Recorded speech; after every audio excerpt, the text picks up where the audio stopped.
आलमी मंजरनामे पर बड़ी हलचल होने को है। अमेरिका और ईरान के दरमियान सालों से जो आंख मचोली चल रही थी उसका क्लाइमैक्स जो है वो करीब है। अमेरिकी सदर डोनाल्ड ट्रंप ने ईरान की जानिब एक ऐसा बहरी बेड़ा रवाना किया है जो वेनेजुएला से भी बड़ी अस्करी कुव्वत रखता है। अमेरिकी सदर ने ईरान को जल्द ऐसा मुआहदा करने की धमकी दी है जो एटमी हथियारों से पाक हो। लेकिन कहानी में एक बड़ा ट्विस्ट भी है। इस बार मशरिक़ वस्ता के इत्तेहादियों ने वाशिंगटन को वो जवाब दिया है जिसकी तवक्को शायद ट्रंप को नहीं थी। सऊदी वली अहद मोहम्मद बिन सलमान और मुत्तहिदा अरब अमारात ने यह वाज़ेह कर दिया कि ईरान के खिलाफ उनकी ज़मीन और फ़ज़ाई हदूद इस्तेमाल नहीं होगी। और अगर तेहरान ने भी हम देख रहे हैं कि भरपूर जवाब का ऐलान कर रखा है, और ऐसा जवाब अगर दे दिया गया तो सोचिए क्या होगा जनाब। और मोसाद के जासूस को जो फांसी दी गई है, ये एक बड़ा क्लियर मैसेज है इसराइल के लिए, अमेरिका के लिए। तो क्या ईरान में तब्दीली की अमरीकी ख्वाहिश पूरी हो सकेगी? इसी पर बात कर लेते हैं। माहिर दिफाई उमूर ब्रिगेडियर रिटायर्ड मसूद अहमद खान साहब ने हमें ज्वाइन किया है। सारी पेशरफ्त पर उनका पॉइंट ऑफ व्यू जान लेते हैं। बहुत शुक्रिया ब्रिगेडियर साहब आपके वक्त का। सर कहिएगा कि पिछले दिनों खबरें थी कि ट्रंप ने हर सूरत ईरान पर हमले का फैसला कर लिया है, और बड़े जंगी बेड़ों का ईरान की तरफ आना, फिर ट्रंप का जल्द मुआहदे की धमकी देना, क्या ये सब कुछ जाहिर करता है कि अमेरिका अब फैसला कौन कार्रवाई करने के करीब है? जी बहुत शुक्रिया। देखिए ये साई वारफेयर आप कह सकते हैं, एक प्रेशर बिल्ड करने की है। ऑप्शन अभी यही है। एक तो जिस तरीके से उन्होंने रीपोजिशन की है, डिप्लॉयमेंट की है ट्रुप्स की, यूएसएस अब्राहम लिंकन वहां पहुंच चुका है, तो उसके बाद से एक प्रेशर है डिप्लोमेटिक प्रेशर है कि जो उन्होंने डिमांड्स सामने रखी हैं, 4 डिमांड्स रखी हैं, उन्होंने कहा उस पर एक्सेप्ट करें तो हम we can go for a deal. अगर ऐसा नहीं होता है तो ही सेड कि it will be a far worse situation होगी as compared to June last year है। तो ऑप्शंस उन्होंने बड़े क्लियर रखे, लेकिन जिस तरीके से डिप्लॉयमेंट की गई है, जिस तरह बिलियंस ऑफ डॉलर्स का एक्सपेंडिचर है, देखें जब आपने एक यूएसएस इब्राहिम लिंकन को मूव करवाया फ्रॉम फार ईस्ट एशिया से, जहाँ जो साउथ चाइना सी में था, और इसके साथ इसको आर्मेडा इसीलिए कहते हैं, इसके साथ वारशिप्स भी हैं 3, सब मैरीन्स भी होते हैं, फिर तो एक्सपेंडिचर इसका बहुत ज्यादा होता है। फिर उन्होंने जो डिगो गार्शिया में B2 B52 की डिप्लॉयमेंट कर दी है, और इसके अलावा जो एयर डिफेंस सिस्टम है विद इन पर्शियन गल्फ के अंदर, उन्होंने उसको एक्टिवेट कर दिया। सो ऑल देखें, पोजीशनिंग तो ऑल सेट है कि for a possible attack against Iran जो हो सकता है किसी वक्त। मुझे नहीं लगता है कि ईरान कोई इनकी बात मानेगा जो इन्होंने डिमांड सामने रखी हैं, क्योंकि ईरान के लिए इट विल बी डिजास्टर अगर वो एक्सेप्ट करता है ऐसी चीजें।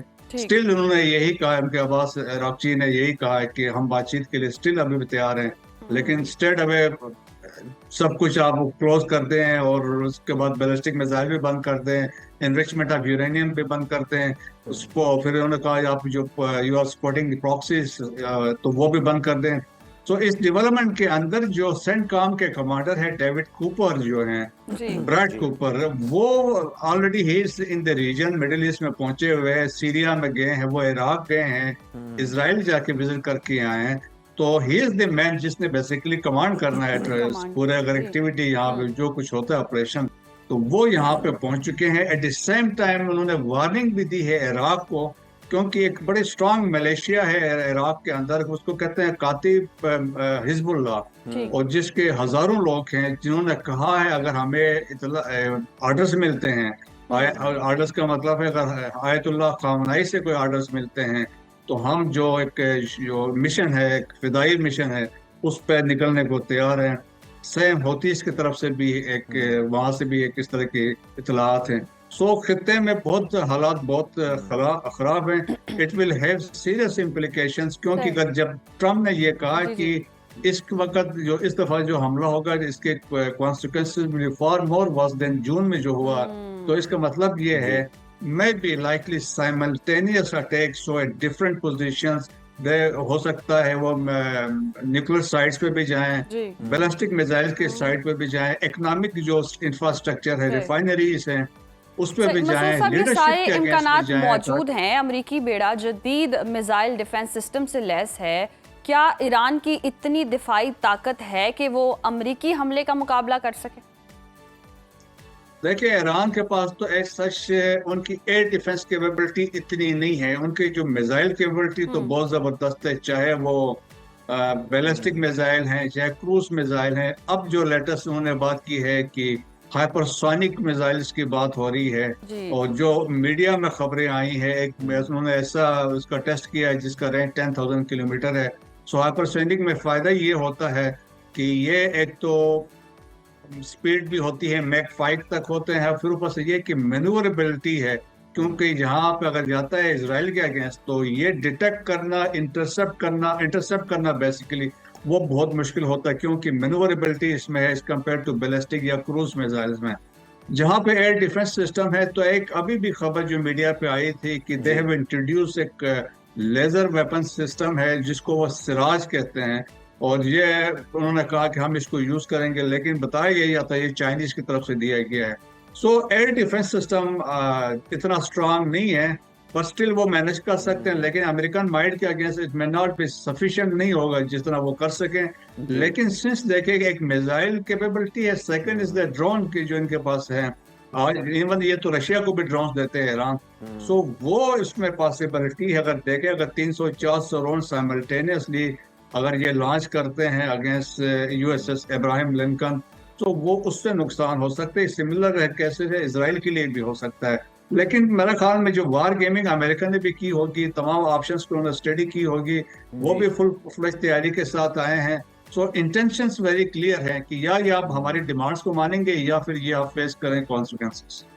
बिल्कुल ठीक है ब्रिगेडियर साहब। और दूसरी तरफ हम ये भी देखते हैं कि ईरान ने स्ट्रेट ऑफ हॉर्मस पे जो मशकें हैं उनका भी निकात कर रखा है। सर उस हवाले से भी कमेंट कीजिएगा, और हमें ये भी बताइएगा कि अगर आयतुल्लाह खामनाई के हवाले से बात हो रही है कि वो अमेरिका का टारगेट हो सकते हैं मुमकिना तौर पर, तो अमेरिका उन्हें सिर्फ एक ईरानी रहनुमा के तौर पर देख रहा है। वो ये बात आप नहीं समझते कि निगलेक्ट कर रहा है कि वो बड़े मजहबी रहनुमा है, सिर्फ ईरान के अंदर नहीं बल्कि पूरी दुनिया के अंदर उनके जो फॉलोअर्स हैं, उनके जो चाहने वाले हैं वो मौजूद हैं, और अगर उन पर किसी ना किसी किस्म का अटैक हुआ तो फिर सुसाइड अटैक्स जो हैं, फदाई हमले जो हैं वो भी बढ़ सकते हैं, और बहुत सारा नुकसान भी हो सकता है। बड़ी जंगें तो आप बर्दाश्त कर सकते हैं, लेकिन इस तरह के जो हमले हैं ये आपके लिए नाकाबिले बर्दाश्त होते हैं, रोकना भी मुश्किल होता है।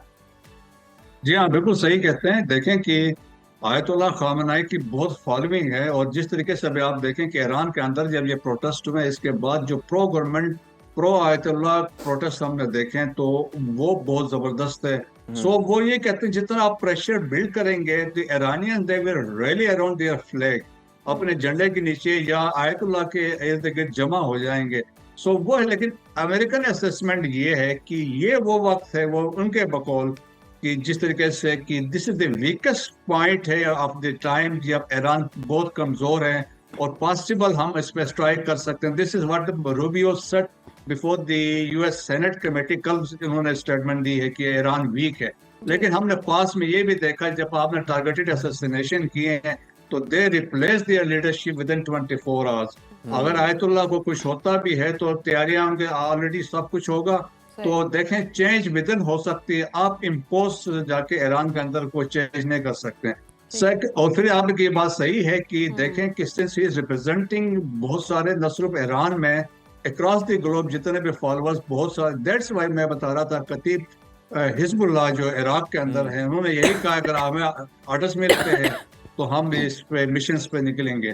तो वो एक पॉसिबिलिटी है जिससे हम कह सकते हैं खित्ता को डिस्टेबलाइजेशन की तरफ जा सकता है। खित्ते में बहुत सारे मसाइल हो सकते हैं, that is one thing.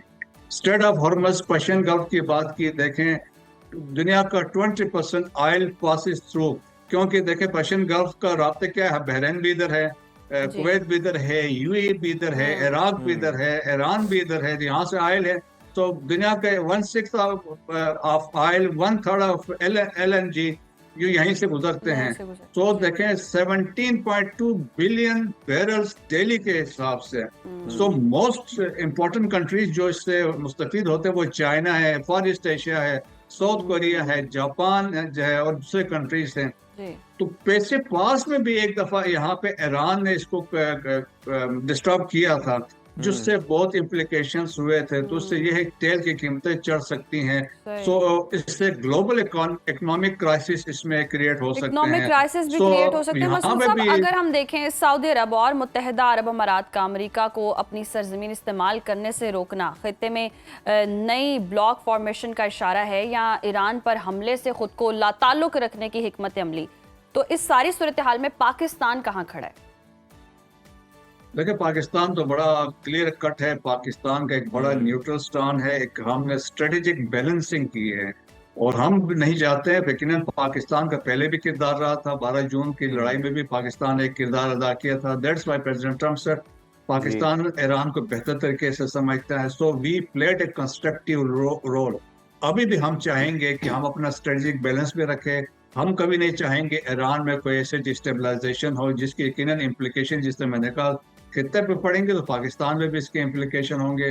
Therefore Pakistan ने एक तो यकीनन डिप्लोमेटिक एफर्ट कर रहा होगा। हमारे जो परमानेंट रिप्रेजेंटेटिव्स बैठे हुए हैं यूनाइटेड नेशन में, यूएस में एम्बेसडर हमारा बैठा हुआ है, हमारे मोफा वाले इसमें लगे होंगे, मिलिट्री डिप्लोमेसी भी इसमें इन्वॉल्व होगी। और इसके अलावा जो है पाकिस्तान स्ट्रिक्टली अपना जो बॉर्डर है, वी है 909 किलोमीटर का बॉर्डर है विद ईरान, उसको स्ट्रिक्टली हमें री एनफोर्स करना होगा, मॉनिटर करना होगा, क्योंकि इस अफरा तफरी में कुछ भी हो सकता है। सो दैट्स वाई मेरे ख्याल में पाकिस्तान एक बहुत कंस्ट्रक्टिव पॉजिटिव रोल अदा कर रहा है। और इसी तरह सऊदीज और ईरानीज के देखें ताल्लुकात, चाइनीज ने बहुत जबरदस्त जब इन दोनों को पैचअप करवाया तो अब ट्रस्ट है दोनों में। 2 दिन पहले MBS की बात हुई है, मसूद पजेश्कियान जो उनके प्रेसिडेंट है ईरान के। सो वो ट्रस्ट लेवल शो करता है। यूएई पर लोगों को बड़ा शक था क्योंकि इसराइल के बड़े क्लोज है, लेकिन उन्होंने भी स्टेटमेंट दी है कि ये वहां से नहीं होगा। सो मुस्लिम, स्पेशली मुस्लिम कंट्रीज ने जो गल्फ में बैठे हुए हैं, तो और बाकी जो है उन्होंने उनके कोशिश, इवन तुर्किया ने कल जो उनके फॉरेन मिनिस्टर ने भी ये कहा कि हम नहीं चाहते कोई ऐसे, और उन्होंने अमेरिका को भी एडवाइस किया बातचीत करें। सो एक आप समझ लीजिए कंसेंसस है मुस्लिम ममालिक का कि ईरान के साथ कुछ ना हो। तो मेरा ख्याल में कि जिस तरह से जो उन्होंने पोस्चरिंग की है या डिप्लोमेटिक स्टैंड लिया, वो बहुत अच्छा है मुसलमान ममालिक के द्वारा। बिल्कुल, वो बहुत ही ज़बरदस्त है। ब्रिगेडियर साहब, अगर हम ये देखें वेनेजुएला की, अगर हम मिसाल ले लें, समझ में आता है कि तेल के ज़खायर पर कब्जा करना मकसद था अमेरिका का। ग्रीनलैंड में भी समझ आता है कि वहाँ पे मिनरल्स हैं बहुत ज़्यादा। ईरान के हवाले से आप क्या समझते हैं कि क्या ऑब्जेक्टिव हो सकते हैं अमेरिका के और इसराइल के? क्या सिर्फ ईरान को एटमी ताकत बनने से रोकना मकसद है, या फिर और भी बहुत ज़्यादा मकासद है?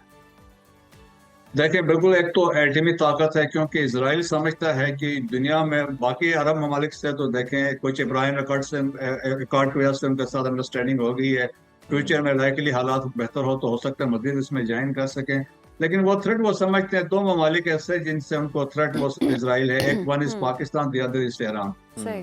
पाकिस्तान एक डिक्लेयर न्यूक्लियर पावर है, कन्वेंशनल फोर्स है, और वो समझते हैं अगर ईरान ये अगर कैपेबिलिटी एक्वायर करता है तो इसराइल के लिए बड़े नुकसान होंगे। इसराइल को अभी देखे 12 जून की 12 दिन की लड़ाई में जिस तरह इनके जो मिसाइल्स पेनिट्रेट कर गए थे, आयरन डोम सिस्टम फेल हो गया था। वो ईरान के पास तो वो कैपेबिलिटी है। ईरान बहुत बड़ा मुल्क है, 9 करोड़ सुपर की इनकी पॉपुलेशन है। वेनेजुएला 3 करोड़ का था। फिर ईरान की अपनी हिस्ट्री है, एक सिविलाइजेशन है, और तो वो बड़ा वो कभी किसी चीज पे इस तरह कंप्रोमाइज नहीं करेंगे। सो एक उनका कंसेप्ट है रजीम को चेंज करना। वो रजीम समझते हैं बहुत ऑर्थोडॉक्स है, बहुत ही कंट्रोल है, अथॉरिटेरियन है, ये जो मर्जी कर सकते हैं। तो एक वो बेसिक मकसद है। सेकंड, वो चाहते हैं ये न्यूक्लियर कैपेबिलिटी इनके हासिल ना हो। और बैकग्राउंड में आप देखेंगे अल्टीमेटली है इसराइल को प्रोटेक्ट करना है, क्योंकि वो समझते हैं कि ईरान ही है मुल्क है जो नियरेस्ट है और ये इसराइल को नुकसान पहुंचा सकता है। हम मकासद की बात कर रहे हैं, क्या ऑब्जेक्टिव्स हो सकते हैं उसमें? हम अगर ट्रम्प की साइकी भी देखें तो मिड टर्म इलेक्शन की तैयारियां भी जारी हैं, तो अपनी पॉपुलैरिटी बचाने के लिए डोमेस्टिकली ये सारी सूरत हाल भी हो सकती है कि ट्रम्प जो हैं वो जंग करना चाह रहे हैं। बिल्कुल पॉसिबिलिटी इसलिए भी हो सकती है। आप देखें जिस तरह स्टोरी या नैरेटिव बिल्ड किया जा रहा है कि ईरान के बारे में जिस तरह बताया जा रहा है कि न्यूक्लियर पावर बनेगा तो क्या नुकसान होंगे, मिसाइल्स होंगे तो क्या नुकसान होंगे, वो तो ये भी स्टैंड ले रहे हैं कि अरब्स को भी थ्रेट है, इसराइल को भी थ्रेट है, और खित्ते में उन्होंने कहा कि प्रॉक्सीज को यूज करते हैं, डिस्टेबलाइजेशन की तरफ जा रहे हैं। तो फिर उन्होंने कहा कि जिस तरह वहां पे प्रोटेस्ट हुए हैं, हजारों लोग मारे गए हैं, इस तरह कहानी बिल्ड की है। फिर आप देखें कि नैरेटिव या कहानियां, जो आर्टिकल मैं अभी न्यूयॉर्क टाइम्स में एक पढ़ रहा था, एक जी। ईरानी नजाद ने लिखा है, उसका नाम है मसीह अली नजाद। जी उन्होंने लिखा है कि भाई it is the right time to strike Iran. उन्होंने कहा अगर आप नहीं करेंगे तो फिर वो अगर आप एक्शन नहीं लेते हैं तो वो रीबिल्ड करेगा, रीग्रुप करेगा, फिर वही हालात आएंगे। सो आप एक नैरेटिव भी डेवलप हो रहा है, मीडिया भी ये बात कर रहा है, तो पब्लिक ओपिनियन अमेरिका में भी अकॉर्डिंगली शेप किया जा रहा है। सो मिड टर्म जी। इलेक्शन है, बहुत डिसाइसिव इलेक्शन होने हैं कि जी वो that will decide the future of president Trump. अगर जी उसमें उनको शिकस्त हुई जाती है तो उनके लिए बड़े मसाइल होंगे, बड़े उनको हुकूमत मसाइल एडमिनिस्ट्रेशन चलानी मुश्किल हो जाएगी। तो वो वाले फैक्टर हैं। सो पब्लिक ओपिनियन जीतने के लिए भी ये चीजें हो सकती है। वो कह सकते हैं, जिस तरह भी मार्को रूबियो डिफेंडेड वेनेजुएला, उन्होंने कहा वहां पे ये हालात और वाकयात है और ये हमारे लिए बहुत जरूरी था, हमने गवर्नमेंट वहां पे चेंज कर दी है, वहां के अवाम की वजह से हमने ये की है। तो ये इस तरह के फिर इस तरह बिल्कुल ईरान में ब्रिगेडियर भी साहब, ये आप यही ठीक कह रहे हैं। बातें मतलब कर रहे हैं। वेनेजुएला के मामले पर हम देखते हैं कि अमरीकी अवाम जो है वो अगेंस्ट हैं, वो मेजोरिटी जो है वो इस फैसले को वेलकम नहीं करती है, पसंद नहीं करती, और साथ ही जो इमिग्रेशन वाला मामला चल रहा है उसके भी लोग जो हैं वो मुखालिफ हैं, और ट्रम्प की बहुत सारी जो पॉलिसीज हैं उनके लोग मुखालिफ हैं। तो मिड टर्म इलेक्शन में ये साबित हो जाएगा कि जनाब उनकी पॉपुलैरिटी जो है वो कहाँ पर इस वक्त स्टैंड कर रहे हैं। बहुत शुक्रिया आपके वक्त का। ब्रिगेडियर रिटायर्ड मसूद अहमद खान साहब मौजूद थे।